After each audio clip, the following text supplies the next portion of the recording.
Monsieur Khan, vous allez bien? D'accord. Alors, bienvenue sur ce plateau. Merci. Dites-nous, aujourd'hui, vous êtes le coordinateur de l'ONG médicale Le Coran Guéri de Guinée. Oui. Est-ce que vous pouvez nous parler de cette ONG? Pourquoi ce nom médical, l'ONG médicale Le Coran Guéri de Guinée, avant d'aller avec les objectifs? Alhamdulillah Rabbil Alamin, salatu wassalam ala nabina Muhammad, salawat rabbi alayhi wa sallam. Merci de m'avoir invité. Et je commencerai d'abord à saluer le doyen qui avait l'habitude toujours de m'inviter à chaque année dans ce plateau, M. Kondé Diassura. Oui, mais comme 2 années d'absence, je n'étais pas en Guinée.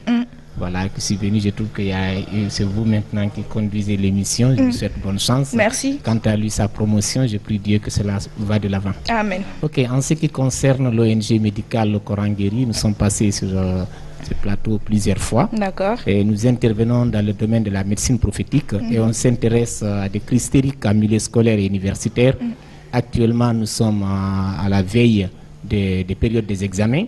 On trouve nécessaire de revenir sur ce thème, non seulement pour assister nos sœurs qui sont dans ces endroits, qui sont victimes de ces maladies, qui est devenu un phénomène public, et moins d'abandon scolaire. On est en train de parler de la scolarisation de la jeune fille, l'émancipation de la femme.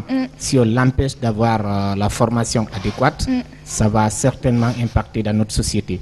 Voilà l'une des raisons qui fait qu'on a sollicité de venir participer à votre émission et édifier les gens, les symptômes de ces pathologies et expliquer le mode de traitement et les moyens de secours qu'on peut apporter à ces jeunes filles. D'accord, merci beaucoup pour cette mise au point. Mais déjà, quand on parle de crise stérique, expliquez-nous un peu, parce que tout le monde ne peut pas comprendre ce concept ou cette pathologie de la même manière. Et pourquoi vous vous êtes dit traiter les crises stériques, c'est votre domaine de prédilection? D'abord, expliquez-nous, c'est quoi une crise stérique? Bon, en premier lieu, quand je vous parle d'abord de la médecine prophétique, c'est de soigner des maladies mystiques sur la base du Coran et des enseignements prophétiques. Ok. Et ces maladies mystiques se regroupent en 3 catégories. Il y a ce qu'on appelle la sorcellerie, connue de tous, africains, les religieux, tous connaissent la sorcellerie, chose mentionnée aussi dans le Saint-Coran au chapitre 2, verset 102. Et Dieu nous a fait savoir qu'il a fait descendre 2 anges, Harut et Marut. Et ceux-là, ce qu'ils faisaient, c'est d'enseigner la sorcellerie aux gens. En termes arabes. Et deuxièmement, c'est le mauvais œil. Le fait de lancer éloge et étonnement à des gens, ça peut quand même les causer du tort. Et troisièmement, c'est l'attaque des génies, des djinns, connus aussi de toutes les religions et de la tradition africaine. Alors ces 3 facteurs, quand ils se manifestent sur une personne, il y a 4 symptômes qu'on peut constater pour savoir si on est victime d'une maladie mystique. Ces 3 catégories de maladies mystiques. C'est-à-dire, premièrement, ça peut nous empêcher, ça peut nous bloquer dans nos évolutions, ce qu'on appelle le blocage dans la vie. Ce sont des échecs répétitifs et systématiques que l'on peut constater dans sa vie courante. On est élève, on est étudiant, on comprenait bien à l'école, on n'arrive plus à bien cerner. Tout d'un coup, on n'arrive pas à nous concentrer. On ne comprend plus, quand on est en classe, on n'est plus concentré, quand on apprend, on oublie, dès qu'on nous interroge, on s'élève, on se panique, on se demande qu'est-ce qu'il faut, on sent vraiment qu'on n'est pas à l'état habituel. Et ou bien aussi une personne qui a l'âge de se marier, qui n'arrive pas à se marier, ou bien qu'on constate également une activité qui marchait bien, se bloque, on ne comprend pas la raison, la cause, alors que ce soit l'enfantement, que ce soit le mariage, que ce soit le travail, et les études, tout ça peut être quand même un facteur de blocage. Chose révélée dans tous les livres religieux, on sait que la sorcellerie est faite pour empêcher la personne de réussir sa vie. Alors, c'est comme dit le Coran, min sharri hasidin iza hasad, c'est quand l'envie manifeste son envie. Et deuxième symptôme qui peut nous prouver qu'on est victime d'une chose mystique, ce sont les maladies. Une maladie est dite anormale, ce sont les maladies anormales. Une maladie anormale lorsque la médecine conventionnelle n'arrive pas à diagnostiquer, c'est-à-dire à découvrir de quoi tu souffres. Ou bien le médecin dit, je ne connais pas cette maladie, je ne comprends pas la maladie, ou on te donne des médicaments, ça ne part pas. Alors, lorsque ces 3 choses sont constatées, que ce soit une sorcellerie mangée qui te cause des problèmes au niveau de la dentition, ou bien au niveau de l'estomac, ou bien l'hémorroïde, ou que ça nous cause de ballonnement ou de la colite, ou bien qu'on a marché là-dessus, on a des douleurs au niveau des articulations ou des boutons sur le corps, des plaies qui ne se ferment pas, ou bien nous constatons qu'on a des douleurs à une partie de corps qui est endommagée, parce que quand on te lance la sorcellerie à distance qu'on appelle correcté, ou bien fusil noir en peine ou d'autres. Alors, lorsque le troisième symptôme après les maladies anormales, ce sont les troubles états mentaux anormaux. On s'énerve trop, on a le stress, on a la peur, on développe ces crises hystériques, c'est-à-dire il y a deux types de crises, d'après Hippocrate, le père fondateur de la médecine moderne. Il y a la crise causée par la contraction des nerfs, qu'on peut appeler ici, il y a l'épilepsie, il y a d'autres qui rentrent dans ce cadre. Mais il y a les crises hystériques, ce sont des crises qu'on constate que les filles développent. Aujourd'hui, tu es en train de parler de choses incohérentes, ou bien la personne a une peur, il dit, bon voilà, je vois quelqu'un, tu cries, tu cours, tu fais des actes incohérents, tu parles de paroles incohérentes, quelques temps après tu te retrouves ou bien tu es épuisé. On sent que oui, il y a quelque chose qui parlait à travers ta D'accord, vous avez parlé de comment reconnaître par exemple une maladie naturelle et une maladie, parce que moi, en sorcellerie, j'appelle ça du surnaturel. Tout ce qui n'est pas visible là. C'est la métaphysique. C'est pourquoi nous qualifions mystique. Alors, comment est-ce qu'on peut reconnaître quelqu'un qui souffre d'une maladie naturelle et d'une maladie mystique? Ce sont les symptômes que je vous dégage. Le premier symptôme, je dis, c'est quand on est victime de blocages répétitifs et systématiques dans la vie courante. Quand on est victime de blocages. De blocages dans la vie. J'ai envie de comprendre, parce que faut pas qu'on...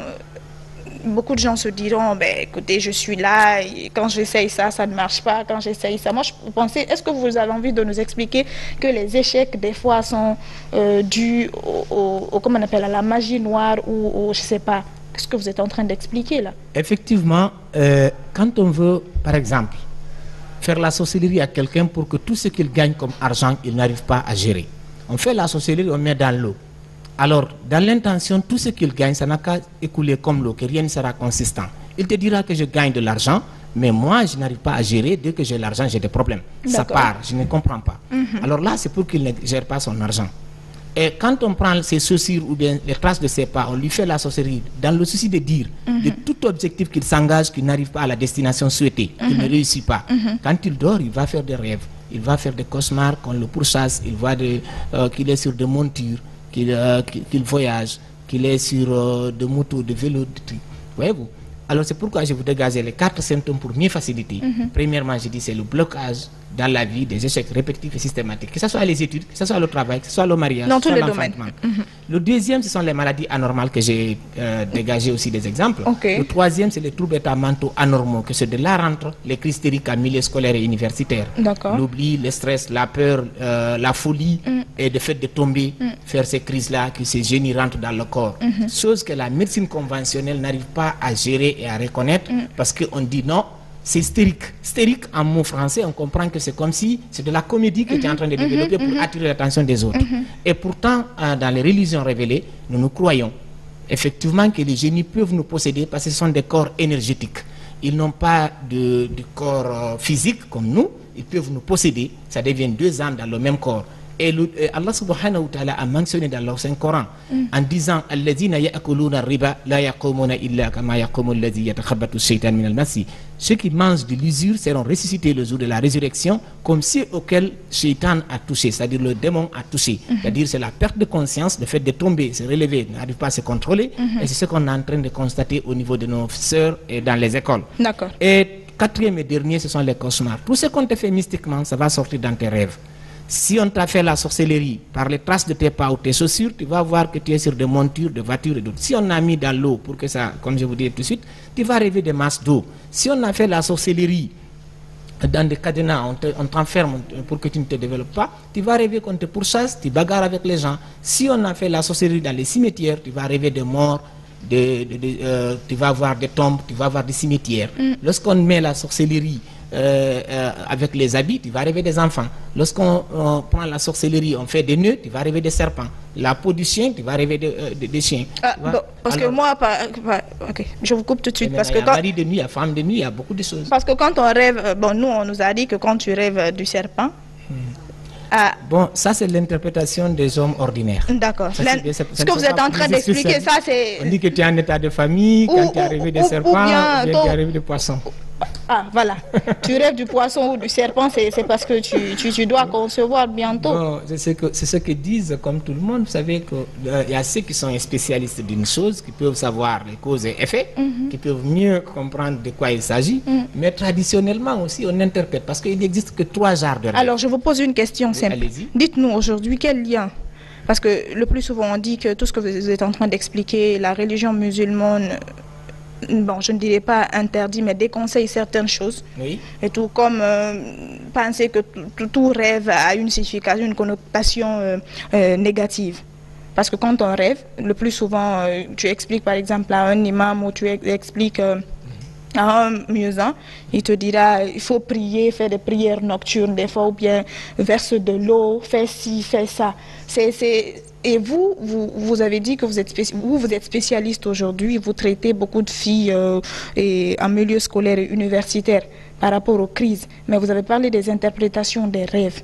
Est-ce que vous pouvez mettre un lien ou créer un pont entre l'interprétation des imams, des muezzins, et l'interprétation que vous venez de faire à l'instant même par rapport à tout cela? Effectivement, d'abord les imams, les muezzins, ne peuvent pas tous dire qu'ils peuvent comprendre la médecine prophétique, mais ils ont une notion, ils ont une information. Mais c'est de la jurisprudence ou de la connaissance du Coran en tant que tel qu'ils peuvent mieux développer. On peut être exorciste musulman et pouvoir aussi être imam et muezzin à la fois. Maintenant, pour ce qui concerne les rêves, il y a 3 genres de rêves. Premièrement, c'est ce qui vient de Dieu. Une partie de la prophétie de le prophète Salama a dit c'est un tiers de la prophétie. C'est-à-dire c'est lorsque ce qu'on rêve nous motive dans notre foi, renforce notre foi et n'est pas en contradiction avec notre religion. Ça, ce sont des révélations. Et deuxièmement, il y a des illusions. Lorsqu'on a un projet, on s'engage à quelque chose, je vais voyager, je dors, ça se développe dans ma tête, ça vient, hop, je rêve que l'avion est parti, ou la voiture est partie, je suis en retard. C'est des illusions qui reviennent. Et troisième rêve, ce sont les rêves sataniques. C'est-à-dire, c'est ce qui est lié à la sorcellerie. La sorcellerie, c'est le fait de prononcer des paroles, des incantations sataniques, des zéleuses qu'on devait adresser à Dieu, on l'adresse à des génies pour que ceux-ci viennent nuire un individu. Alors, lorsque vous faites la sorcellerie, c'est en collaboration avec ces génies-là, ce sont eux qui vont agir. Et notre sommeil, c'est leur monde, c'est le monde des esprits. Alors, quand ils viennent dans nos rêves, on peut l'interpréter quand on connaît les symboles qu'on utilise pour que les génies-là puissent venir. Alors, c'est là maintenant que je vais donner les avancées. Si c'est les chaussures ou traces de pas, on sait pourquoi le sorcier en a choisi comme ça, parce qu'il a un objectif pour que l'autre n'atteigne pas. Pourquoi il suspend par exemple la sorcellerie? C'est pour que la personne n'arrive pas à avoir des idées intactes. Tu vas rêver que tu es en train de voler, tu vas citer un auteur, mais tu te vois dans la vie courante, tu as des initiatives, tu as des projets, mais ça n'arrive pas, ça devient de flou. Et lorsqu'on prend la sorcellerie, on met dans les trous, dans des puits, sur des ponts, on ferme, tu vas constater que tu as plein de pertes d'argent et d'autres. Lorsqu'on met au niveau du feu du foyer, par exemple, on a souvent des problèmes entre les époux. Quand tu rêves le feu, majeure partie le lendemain, tu constateras entre toi et ton mari ce qui va se passer. Voyez-vous? Alors la sorcellerie, c'est des symboles d'abord et des incantations que l'on répète, qui peut attirer des génies. La sorcellerie attire les génies de la manière que les saletés attirent les mouches. C'est pourquoi je vous ai dit, les 4 symptômes-là, d'abord, c'est la base d'information qu'on peut dire à nos téléspectateurs et à nos interlocuteurs, qu'ils sachent que vraiment, quand tu constates un de ces 4, le blocage, les maladies anormales, les troubles états mentaux anormaux, les cauchemars, c'est-à-dire les mauvais rêves, si l'un de ces 4 se manifeste à ton niveau, tu es victime. Maintenant, qu'est-ce qu'il faut faire? C'est d'apprendre aux gens, à partir de la télé, ici la télé c'est l'enseignement, on vous dit qu'est-ce que vous pouvez faire pour vous soigner. D'accord, on viendra à tout cela. Vous avez écouté avec intérêt aujourd'hui parce que voilà, on va un peu mettre de côté, on va mettre au frigo, on va mettre de côté un peu le premier thème. Mais